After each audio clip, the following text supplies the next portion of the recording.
Colorado Territory, 1885. The foothills of the Rocky Mountains were painted in autumn gold, but for Nathan Tucker, the world remained as colorless as the granite cliffs that shadowed his modest ranch. At 25, he'd already weathered more hardship than most men twice his age, leaving him with a simple philosophy: a man alone can't get hurt. The late afternoon sun cast long shadows across the weathered porch of the two-bedroom cabin that had been Nathan's solitary kingdom for 3 years. He leaned against the railing, his lean, muscular frame tense as he surveyed his small spread: 30 head of cattle, for horses, and enough land to sustain them. His handsome features remained impassive, but his blue eyes betrayed a restlessness that even the vast open country couldn't satisfy. "Can't keep living like this," he muttered, running a hand through his sandy brown hair. The cabin behind him was a testament to bachelor living. Functional but barren, dust collecting in corners, dishes piled in the wash basin. 3 years since his father's passing had taught Nathan one undeniable truth.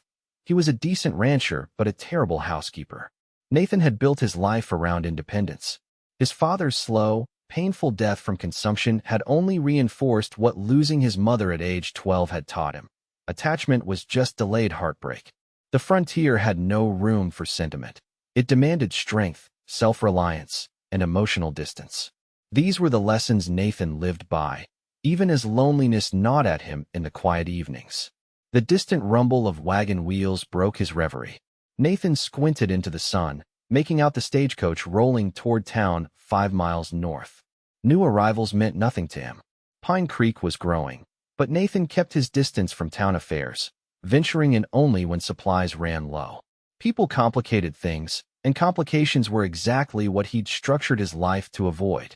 Little did Nathan know that his carefully constructed isolation was about to face its greatest test. 2 days later, Nathan found himself in Simmons' General Store, reluctantly discussing his domestic situation with Harold Simmons, the owner and closest thing Nathan had to a friend in Pine Creek. "Boy, you need more than supplies. You need help around that place," Harold said, tallying Nathan's monthly order. "Got the Jenkins boy asking after ranch work. Could set him to tidying up." Nathan shook his head. "Don't need some kid underfoot. Need someone who can cook and clean while I'm working the ranch." Harold's eyebrows shot up, a knowing smile crossing his face. "Funny you should mention that. Got a young lady arrived on Tuesday's stage. Olivia Vaughn, 22, from back east. Husband-to-be died of fever before she arrived. Now she's stranded with no funds to return home and looking for respectable employment." Nathan frowned. "A woman? On my ranch? That's asking for what? Someone to make your place livable? Cook a decent meal?" Harold chuckled. "She's staying with the Reverend's family, proper as can be. Just needs honest work." Nathan's instinct was immediate rejection. A woman in his home meant complications, expectations, emotional entanglements, everything he'd structured his life to avoid. But the memory of his bare cupboards, dirty floors, and the loneliness of cold suppers after long days of ranch work gave him pause.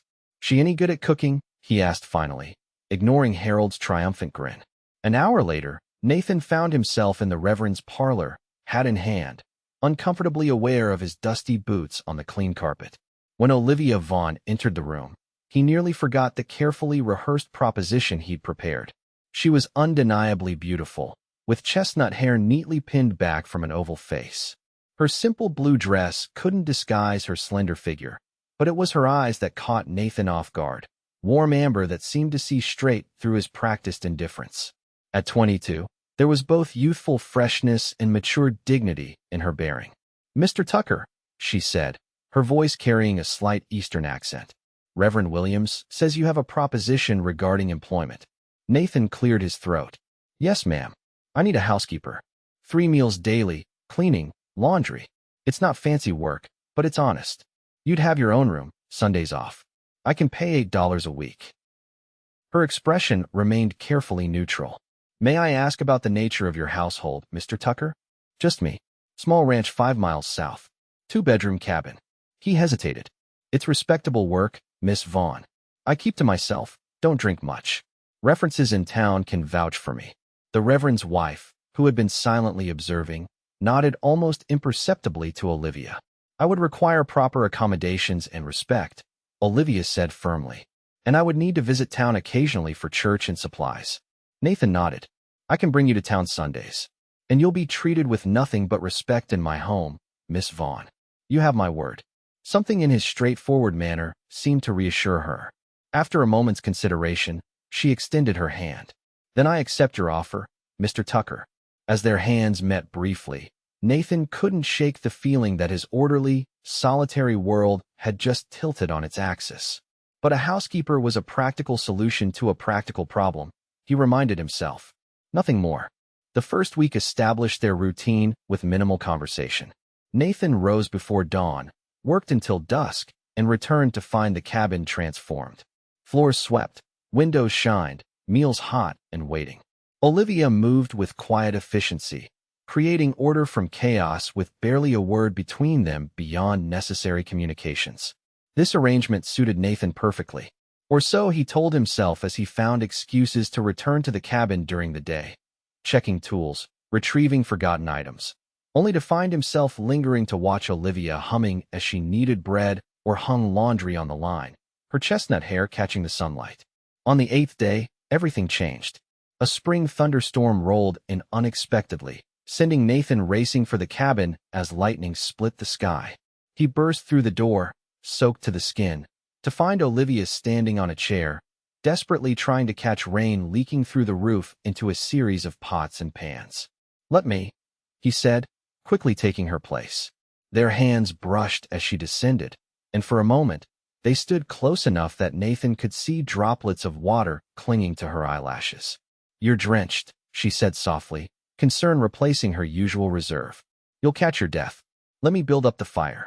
Before he could protest, she was gathering dry clothes from his bedroom, stoking the fire higher, and heating water. The practiced distance between them dissolved in the simple act of caretaking. Later, as they sat before the fire drinking coffee, Nathan found himself speaking more than he had in months. "My father built this cabin, meant to expand it, but—" he gestured vaguely. But life intervened. Olivia finished for him. Something in her tone made him look up. "I understand how plans can change in an instant." "You're intended," Nathan said hesitantly. Harold mentioned. Olivia's hands tightened around her cup. "Thomas.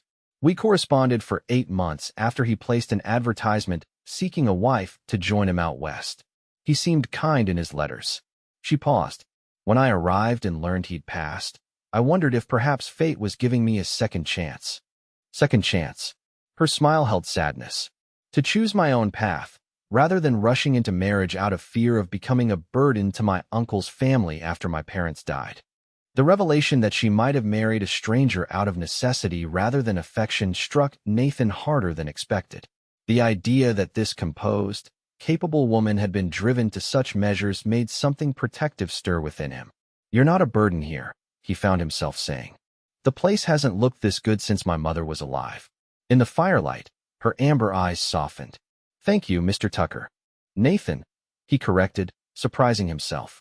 "Seems strange to be so formal when we share a roof." "Nathan," she repeated, testing the name. "Then you must call me Olivia."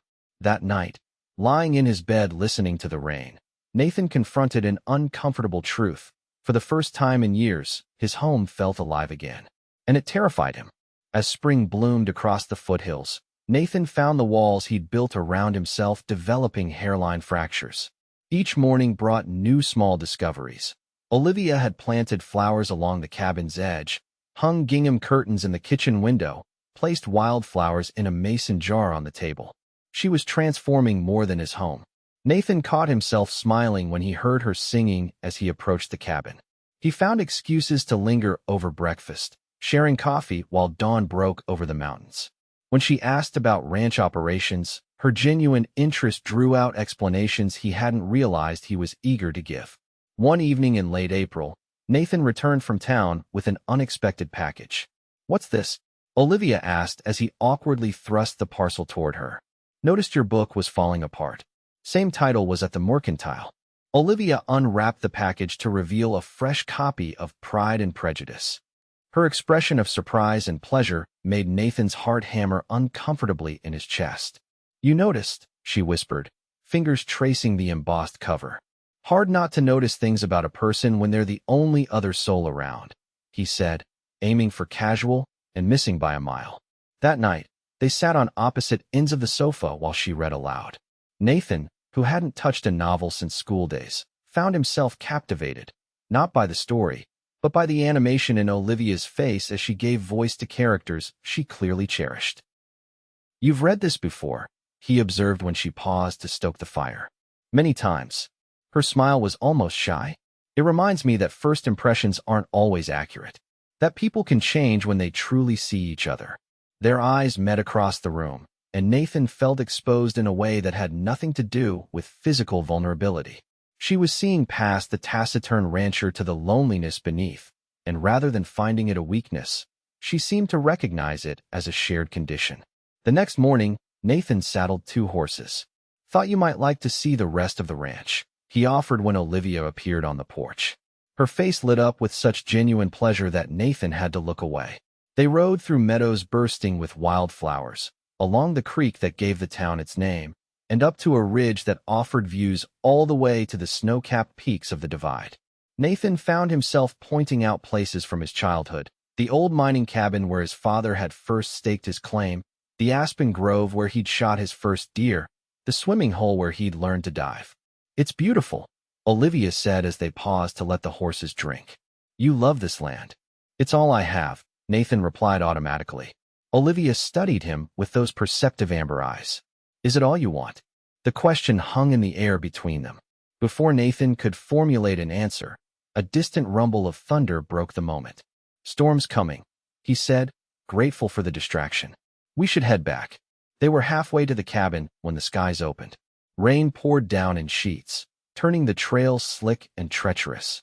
Nathan's horse kept its footing, but Olivia's young mare spooked at a crack of lightning. In an instant, she was thrown, landing hard on the muddy ground with a cry of pain. Nathan was at her side in seconds, fear clawing at his throat. "Are you hurt, Olivia?" She winced as she tried to stand. "My ankle. I don't think it's broken, but..." Without hesitation, Nathan scooped her into his arms. The intimacy of the moment, her rain-soaked body against his chest, her arms around his neck, sent his heart racing. He managed to get her onto his horse, then mounted behind her, one arm securely around her waist as they rode double back to the cabin. By the time they arrived, both were drenched and shivering. Nathan carried Olivia inside, settling her gently on the sofa before building up the fire with trembling hands. "You need dry clothes," he said, not meeting her eyes. "I'll fetch your..." "Nathan." Her voice stopped him. When he turned, she was watching him with an expression that made his chest tight. "Thank you for catching me when I fell." Something in her words suggested she meant more than the literal rescue. Nathan nodded, unable to trust his voice, and retreated to find dry clothes and bandages. Later, with Olivia's ankle wrapped and elevated, both changed into dry attire. Nathan found himself perched on the edge of the sofa, closer than they'd ever sat before. The fire cast golden light across her features as she gazed up at him. "I've been falling since I arrived," she admitted softly. "Not just today." Nathan's throat went dry. "Olivia, you don't have to say anything," she interrupted. "I know you value your solitude. I've respected that. But I thought you should know that." The rest of her words were lost as Nathan did the bravest thing he'd done since facing down a mountain lion 3 winters past. He leaned forward and pressed his lips to hers in a gentle, questioning kiss. When he pulled back, the wonder in her eyes mirrored his own surprise at his actions. For a moment, neither spoke, the crackle of the fire and the drumming of rain the only sounds in the room. "I thought I wanted solitude," Nathan finally said, voice rough with emotion. "Now I'm not so sure."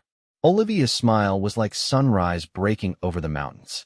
"Perhaps what we think we want isn't always what we need." Nathan reached for her hand, marveling at how natural it felt to twine his fingers with hers.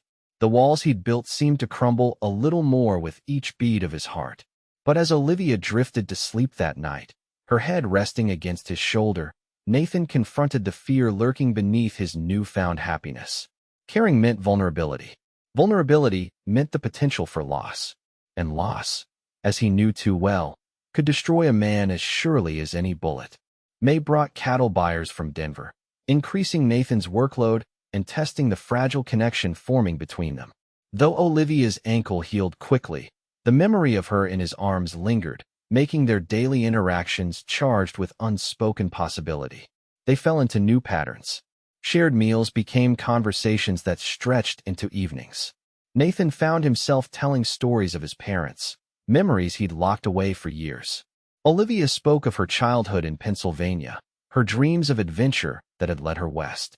"I never imagined finding this," she said one evening as they walked the property in the lingering twilight. Her hand tentatively slipped into his. "A job as housekeeper?" Nathan teased, though his heart pounded at the implications of her words. "A place that feels like I belong," she corrected softly. The statement hung between them, heavy with meaning. Nathan squeezed her hand, unable to voice the fear that shadowed his growing feelings, that happiness was temporary, that loving meant eventual loss. Their first real argument erupted over a letter. Nathan returned from town to find Olivia distressed, an opened envelope clutched in her hand. "My uncle writes that Thomas's brother is making inquiries," she explained. "Apparently, Thomas left property that would rightfully pass to his widow. His brother doesn't know that we never actually married." "You're worried about the deception?" Nathan asked. "I'm worried about what happens when I tell the truth. The property could provide security, but claiming it would be dishonest. So don't claim it," Nathan said simply. "You have employment here." "Security." Olivia's eyes flashed. "Employment? Is that all I have here, Nathan? A position that could end at your whim?" The question cut to the heart of what they'd both been avoiding, defining exactly what was growing between them. "That's not what I meant," Nathan said, frustrated by his inability to express the tangle of emotions she stirred in him. "You know you're more than, do I?" Her voice trembled. "You kiss me one day, then retreat behind walls the next. You hold my hand at sunset, but maintain propriety at breakfast. What am I to make of that?" Nathan ran a hand through his hair, agitated. "It's not simple, Olivia. Because you won't allow it to be." She stood straighter, chin lifting in defiance. "You're so afraid of loss that you refuse to fully embrace what's standing right in front of you." Her perception sliced through his defenses. "And you're so eager to belong somewhere that you'd rush into something neither of us is ready for." The words hung in the air between them, both stung by truths neither had intended to voice. Olivia's eyes filled with tears she refused to shed. "Perhaps you're right," she said quietly. "Perhaps I am too eager to find a home. I should consider my uncle's offer to return east." The suggestion hit Nathan like a physical blow. The thought of the cabin empty again, of mornings without her smile, evenings without her voice, it was suddenly unbearable. "Is that what you want?" he asked, voice rough. "What I want," she replied, gathering her dignity around her like armor, "is to matter enough to someone that they're willing to risk their heart." "Excuse me." She retreated to her room, leaving Nathan alone with the realization that he might lose her not to death or disaster, but to his own stubborn fear. The next morning, tension hung thick between them. Nathan left for the north pasture earlier than usual, unable to bear the careful politeness that had replaced their easy companionship. As he rode, storm clouds gathered on the horizon, both in the sky and in his heart. By mid-afternoon, the approaching storm had Nathan heading back toward the cabin when he spotted a rider approaching from the direction of town. Wary of strangers, he changed course to intercept the visitor before they reached the cabin where Olivia was alone. The rider, a well-dressed man in his 30s, reined in when he spotted Nathan. "Looking for the Tucker Ranch," he called. "Am I on the right path?" "You found it," Nathan replied cautiously. "I'm Nathan Tucker. What's your business?" The man dismounted, extending his hand. "James Westfield. I'm looking for Miss Olivia Vaughn. I understand she's employed here." Nathan's instincts flared with warning. "What's your interest in Miss Vaughn?" "I represent the late Thomas Caldwell's estate," Westfield explained. "Miss Vaughn may have a claim as his intended bride. I've traveled from Denver to discuss the matter." Relief that this wasn't Thomas's brother warred with concern about what this might mean for Olivia's future. Before Nathan could respond, the first heavy drops of rain began to fall. "Let's continue this at the house," he said tersely, turning his horse toward home. They arrived to find Olivia on the porch, watching the approaching storm. Her expression shifted from surprise to wariness as she spotted Westfield. Inside, over coffee that no one really drank, Westfield explained his purpose. Thomas Caldwell left a small but valuable property near Denver. In his last correspondence with his lawyer, he indicated his intention to marry you, Miss Vaughn. While you were not legally wed, the lawyer believes his clear intention gives you certain considerations. Olivia sat very still. I never met Mr. Caldwell. Our arrangement was practical. I wouldn't feel right claiming anything. Westfield nodded. I anticipated you might feel that way. The alternative proposal is compensation for your trouble in traveling west. A sum of $300, which would allow you to either establish yourself here or return east with some security. Nathan felt the world shift beneath him. $300 was a fortune to a woman in Olivia's position, enough to secure real independence, to go anywhere, do anything, to leave. I'll need time to consider, Olivia said softly, not looking at Nathan. Of course, I'll be in Pine Creek for 3 days. Westfield rose to leave, glancing out at the worsening storm. Though perhaps I should delay my return until this passes. The bridge at Pine Creek washes out in heavy rain, Nathan warned. If you wait too long, you could be stranded on this side for days. Westfield checked his watch. Then I'll make haste. Miss Vaughn, I'll await your decision. After he'd gone, silence stretched between them, broken only by the increasing hammer of rain on the roof. Finally, Olivia spoke. It seems I have options now. Nathan nodded, unable to voice the desperate plea forming in his heart. Stay. Choose me. Choose us. What will you do? He asked instead, striving for neutrality. Olivia stood, moving to the window to watch the storm. I don't know. For the first time since my parents died, I can choose based on want rather than necessity. She turned to face him. What would you have me do, Nathan? The question hung between them, laden with everything unsaid. Nathan opened his mouth, but fear closed his throat. Loving her meant risking devastation if he lost her. The safer path was to step back, let her make her choice without his influence. You should do what's best for your future, he managed finally. Disappointment flashed across her face. I see. She straightened her shoulders. Then I should prepare dinner. The evening passed in strained silence. As night fell, the storm intensified, wind howling around the cabin's corners. Nathan checked the barn and animals before turning in, pausing at Olivia's door. Good night, he said softly, wondering if it might be one of their last. Good night, Nathan, she replied, her voice carrying an emotion he couldn't identify. Sleep eluded him as the storm raged. Around midnight, a tremendous crash jolted him awake. Grabbing his pants, Nathan rushed outside to find a massive pine had fallen across the barn roof. Rain soaked him instantly as he fought to open the barn door. Inside, the horses whinnied in panic as water streamed through the damaged roof. Nathan worked frantically to secure the animals, aware that the building might not be stable. Nathan, Olivia's voice cut through the storm's fury. She stood in the doorway, a lantern in hand, her nightdress and robe plastered to her body by the rain. Get back to the house, he shouted. The roof could collapse. Instead, she pressed forward, setting the lantern on a hook. Tell me what to do. Together, they worked to calm the horses and lead them to the undamaged side of the barn. As Nathan attempted to cover the hole with a tarp, a secondary crack echoed through the structure. He had just enough time to shove Olivia toward the door before a section of roofing collapsed. Searing pain shot through his leg as a beam pinned him to the ground. Olivia's scream seemed to come from very far away as darkness edged his vision. Nathan, Nathan, stay with me. Her hands were on his face, then assessing the beam trapping his leg. Through waves of pain, Nathan watched as this refined Eastern woman transformed into a frontier force of nature. She leveraged a fallen board as a pry bar, straining against the beam's weight until it shifted just enough for him to drag himself free.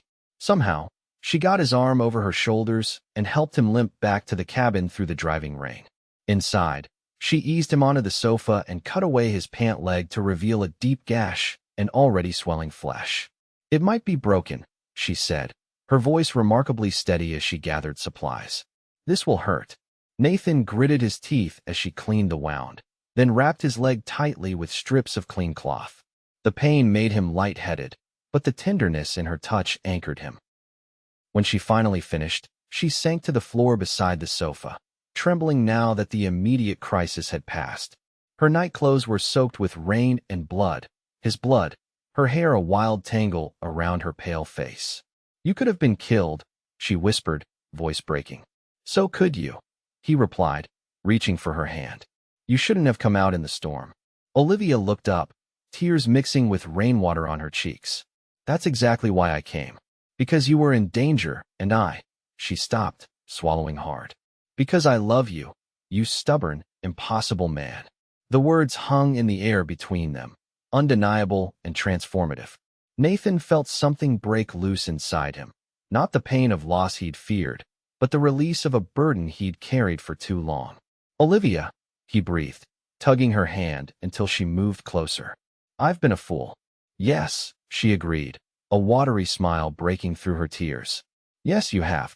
I love you, he said, the words feeling both foreign and inevitable on his tongue. I've been afraid to admit it, even to myself. Loving means risking loss, and I've lost too much already. Oh, Nathan. She pressed her palm to his cheek. Loss is always a risk. But refusing to love is guaranteeing loss before you've even had the chance to gain. In that moment, with rain hammering the roof and pain throbbing in his leg, Nathan Tucker finally understood the truth. His father hadn't been destroyed by loving and losing Nathan's mother. He'd been sustained by the memory of that love through years of loneliness. The risk wasn't in loving. It was in never loving at all. Stay, he said simply. Not as my housekeeper. Not for practicality. Stay because we could build something beautiful together. Olivia's smile was like sunlight breaking through storm clouds. Is that a proposal, Mr. Tucker?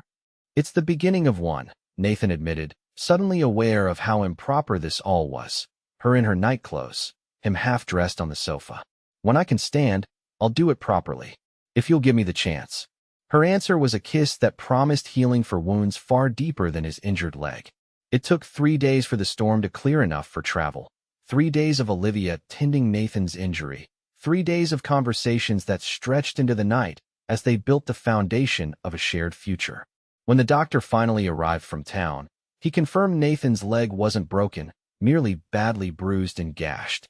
You're a lucky man, Tucker, the doctor said as he repacked his bag. Another foot to the left, and that beam would have crushed your skull instead of your leg. Nathan's eyes found Olivia across the room. I'm lucky in more ways than one. When James Westfield returned the following day, Olivia met him on the porch, her decision made. I appreciate the offer, she told him, but I have no claim to Thomas Caldwell's property. As for the compensation, I must decline. Westfield looked surprised. May I ask why? That money could secure your future, Miss Vaughn. Olivia smiled, glancing back at Nathan standing in the doorway. My future is already secure, Mr. Westfield. But please use the funds to establish a small scholarship for women traveling west to start new lives. I know firsthand how challenging that journey can be. As Westfield rode away, Nathan hobbled to Olivia's side. You're sure? $300 is a small fortune. I'm very sure, she said, slipping her arm around his waist to support him. Some things are worth more than money, Nathan. Some things are priceless. 2 weeks later, when Nathan could walk without a cane, he rode into town and returned with Reverend Williams. On the newly repaired front porch, with the Rocky Mountains as their witness and Harold Simmons serving as their only guest, Nathan and Olivia exchanged vows as the sun set over the western peaks. I take you not out of practicality or convenience, Nathan promised, his voice steady and sure, but because loving you has taught me that a life shared is richer than any life lived alone. Olivia's amber eyes shone with tears as she responded, and I take you not as refuge or security, but as partner and beloved, because with you I found not just a place to stay, but a place to belong. That night, as stars appeared over the Colorado foothills, Nathan held his wife in their bed and marveled at the journey that had brought them together. I hired a housekeeper, he murmured against her hair, and found the other half of my heart instead. Olivia laughed softly. And I sought security but found love that makes me brave. As summer bloomed across the ranch, the Tucker home transformed. Olivia planted a vegetable garden alongside her flowers. Nathan expanded the cabin, adding the second bedroom his father had always planned. They painted the porch together, laughing when more paint ended up on each other than on the railings. When autumn returned, painting the aspens gold just as they had been when Olivia first arrived, the Tuckers hosted their first harvest dinner for friends from town. The once empty cabin overflowed with conversation and laughter. Later, as they sat alone on the porch watching the stars, Olivia took Nathan's hand and placed it on her still flat stomach. By spring, she whispered, we'll need that second bedroom. Nathan's eyes widened, joy and momentary fear battling across his features. A child, Olivia nodded, watching understanding dawn on his face. This was the ultimate risk, bringing new life into a world where loss was always possible. But as Nathan gathered her into his arms, his face transformed with wonder and love. They both embraced the truth they'd learned together. The frontier might be harsh and unpredictable, but a heart open to love was stronger than any hardship. In finding each other, they had built not just a home, but a legacy of love that would endure long after they were gone. A legacy that began with a lonely cowboy, a displaced young woman, and the courage to choose love over fear.